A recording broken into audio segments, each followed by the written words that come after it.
it's Naomi and welcome to my gluten-free kitchen.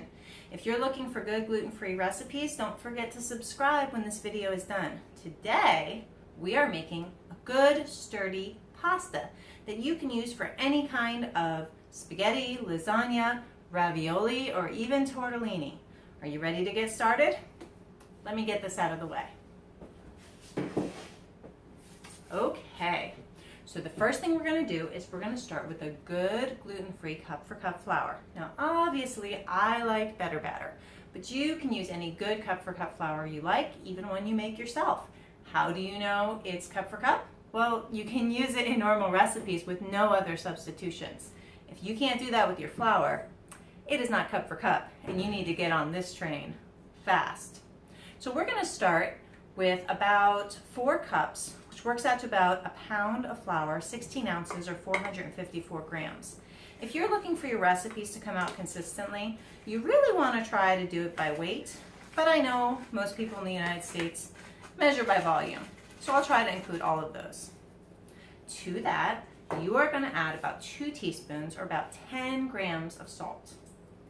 Doesn't really matter what kind of salt you use for this. And we are going to mix it together as soon as I find my beater. Well, I'm a real mom. It's a real kitchen. What can I tell you? I'm just going to mix that together for a minute or 2. All right. And now we are going to add our eggs and our olive oil. Olive oil is going to help our dough be flexible.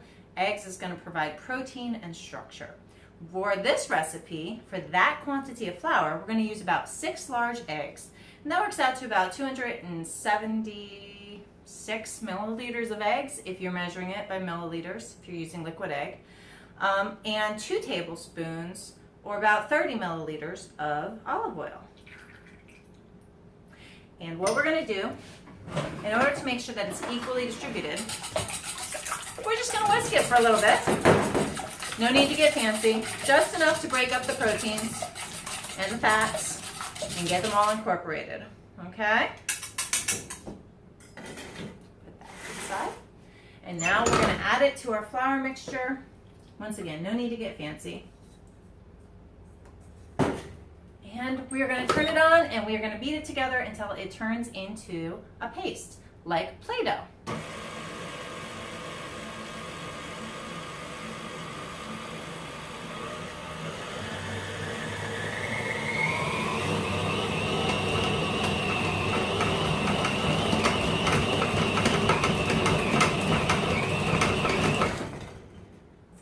Now this actually doesn't take too long when you're using a stand mixer. If you were to beat this together by hand, we're talking like 12 good minutes. And I don't know about you, but I'm busy and I don't have 12 good minutes.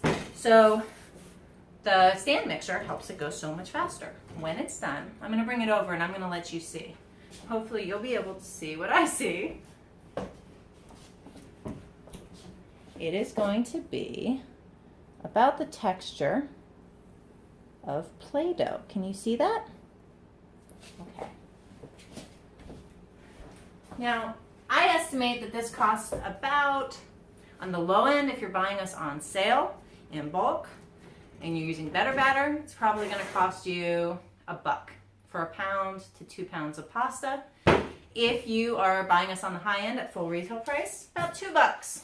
Okay, so this is a cheap pasta. Consider how much you pay for frozen gluten-free pasta or even for the dried stuff. Now, we're just going to roll it out. And this really couldn't be easier. You flour your rolling surface. I like my Pampered Chef rolling mat that I bought a billion years ago. And you're going to take about half the dough. You're going to flatten it out. Coat the surface with a little flour. The idea is you don't want it to be sticky. You don't have to be shy here.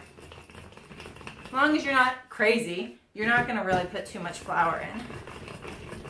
But you're just going to roll it out. You're going to find it's a little bit stiff. That's okay. That's sturdy. Now, a lot of recipes call for letting the dough rest for half an hour. I do not find that that is necessary with gluten-free. Not at all.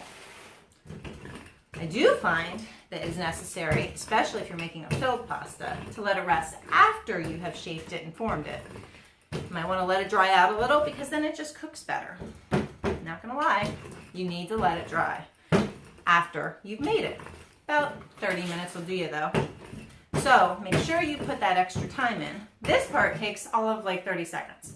The next part, the waiting, that's the boring part, but hey, you can let it wait while you let the pasta water boil, right? Now, I personally like my pasta, I don't know if you can see this, about 1/8 of an inch thick. You might even want to get it thinner, maybe thin enough that it's almost translucent. You should be able to make a puppet show behind your pasta, okay? I don't know if you can see this. See how thin that is?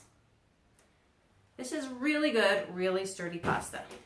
You can use it for all kinds of things. You can roll it out and cut it into little shapes. You can get one of those fancy spaghetti makers and roll it into the pasta press. I do that all the time, okay? Or you can get a handy dandy ravioli maker and you can turn it into ravioli, which I guess I'll show you. It's simple, inexpensive. You could probably find it on Amazon somewhere. I bought mine at my local Italian store. As you can see, you put the filling in the little squares.